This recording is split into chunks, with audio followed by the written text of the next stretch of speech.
Hi, everybody. It's Mrs. K from the Massachusetts Public Library. And today I want to talk about some mystery books. I know that you guys have probably read some already, but I want to talk about some of my favorites and see if you would like to try those also. The first one we're going to start with is Venicula. It's written by Deborah and James Howe, and I just love the story. I read it many years ago. Then again, I read it this summer as one of my summer reads to children. And then now I am recommending it to you, and I hope you will enjoy it. It's a really fun story. I know I say that all the time, but they are. It's told by Harold the dog. Harold is your typical dog. He loves to eat, he loves to sleep, and he's just goes about his life. He lives in a house with his very, very well-read, I'm always looking at books, cat friend, Chester. And they live in a house with a mom, a dad, and two sons named Pete and Toby. And it's a pretty normal house. Everything's going along just fine. And then one day, the family goes to the movies to go see the movie Dracula. And at the movie theater, they find a bunny. And they bring him home. And he's a little bit different than other bunnies that you may have seen. He has red eyes, which is not that unusual for white rabbits, but he has little fangs, a little bit more fangy than regular rabbits. And he has this black triangle on his forehead and a big black, looks like a cape on his back. And he sleeps all day long. And at night, he's locked in his cage, but boom, all of a sudden they'll find him in the kitchen. How did he get out? They don't know. And all the vegetables in the house are drained of their color.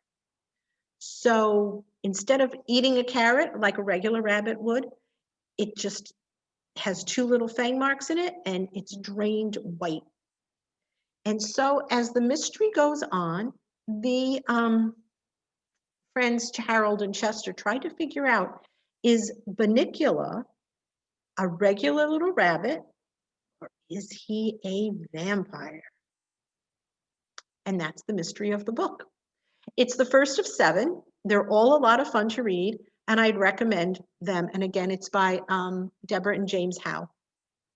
And I think you'll enjoy these very, very much. Now, another mystery book that I want to recommend is called From the Mixed Up Files of Mrs. Basil E. Frankweiler. And it's written by E.L. Konigsberg.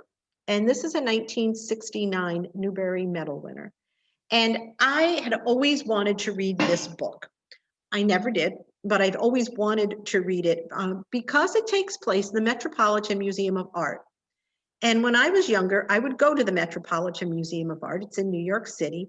And it's not like a regular art museum that you would think about. It doesn't have a lot of just pictures on the walls. It has a lot of other things. There's an Egypt room that has sarcophaguses.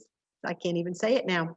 And it has mummies, and it has my favorite room, which was this medieval room that had knights on fake horses, of course, and all their armor, and it has furniture and different things. So it's just not a regular art museum. And this is a story about 12-year-old Claudia, and she has 3 younger brothers, and she is tired of having 3 younger brothers. And a lot of the work goes to her because she's the girl, and it was 1968, and you know what I'm talking about. So she decides to run away for only 1 week.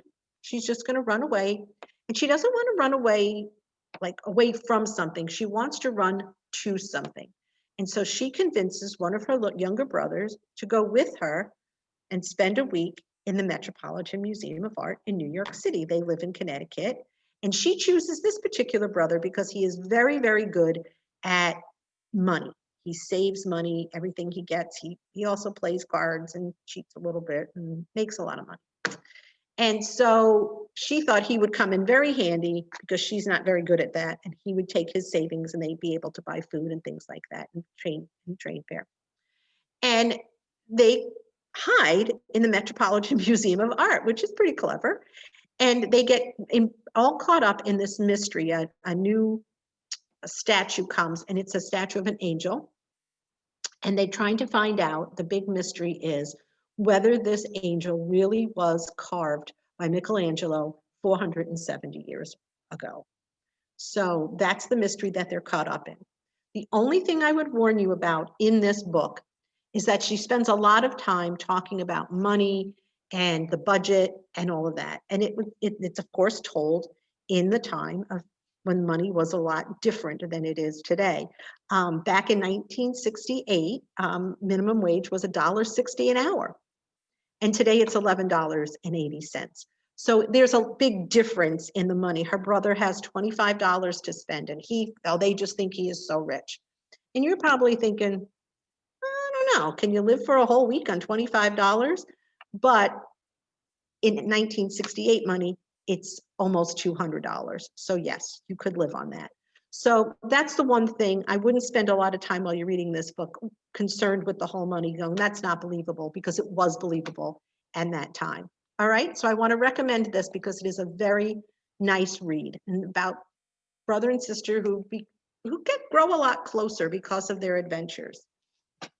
And then the last book I want to recommend is the Theodore Boone Kid Lawyer. It's written by John Grisham, who usually writes adult books, and he's one of my favorite all-time authors. I've read everything he's written. So of course I was very anxious to see how he did with a children's book, and he did, I think, very well. It's the story of Theodore Boone. He's 13 years old. His parents are lawyers, and he lives in a small town where he knows all the judges, most of the police officers, all the court clerks, most of the lawyers. He knows a lot. And he knows a lot about law because he wants to be a famous trial lawyer when he grows up. And he's so good at knowing the law that his classmates ask him for advice if their parents are going through a divorce or a bankruptcy. The people the teachers and the staff ask his advice, and maybe one of them got a traffic ticket or something like that. So they're always asking him because he knows where to go, which court to talk to, maybe which lawyer would be the best one to hire for their particular thing. And at this particular time, in his small town, there was a very sensational murder trial going on. And, well, Theodore doesn't mean to, but he uncovers who the murderer is, and he has proof.